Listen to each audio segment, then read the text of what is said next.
হ্যাঁ, আমার মন ছুটে চলে যায় পুরনো কলকাতার অলিতে গলিতে। কখনো কোনো প্রাচীন মন্দিরের বারান্দায়, আবার কখনো শতাব্দী প্রাচীন ইট সুরকির ইমারতের সামনে। কত শত ইতিহাসের সাক্ষী হয়ে আজও দাঁড়িয়ে আছে তারা মাথা উঁচু করে। আবার কখনো বা বহু বছরের পুরনো কোনো রাস্তায় হাঁটতে ইচ্ছে করে, হয়তো সেখান দিয়ে কোনো এক সময় হেঁটে গিয়েছেন অবিস্মরণীয় গুণী সেই সব মানুষেরা, যারা কবে দেশ কালের বেড়াজাল ছিন্ন করে এগিয়ে গিয়েছিলেন। কলকাতা কত শত ইতিহাসের সাক্ষী না দেখলে ভাবা যায় না। হ্যাঁ, আমি সেই মেয়ে, পায়ের দুটিতে দুটো চাকা লাগিয়ে কলকাতা টই টই করছি কলকাতার কিছু ইতিহাসকে জানার জন্য। ঘুম কমছে বটে, স্মৃতির জোরটাও। কি যেন নাম ছিল, মনে পড়তে সময় লাগে।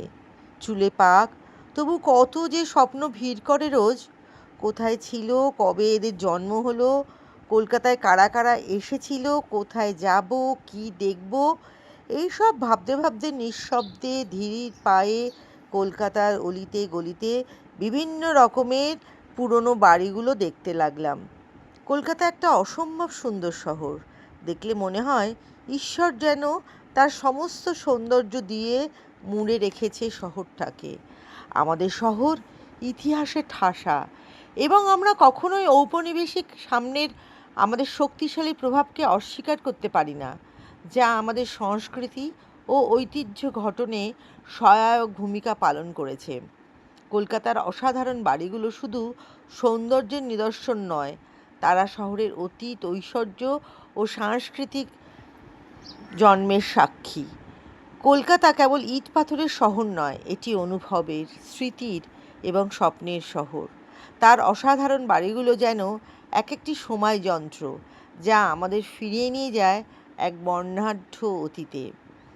আজকের আধুনিক কলকাতা যতই নতুন দালাল, মল, মেট্রো নিয়ে এগিয়ে যাক, তবুও তার হৃদয়ে রয়ে গেছে সেই পুরনো বনেদি বাড়িগুলোর ছায়ায়।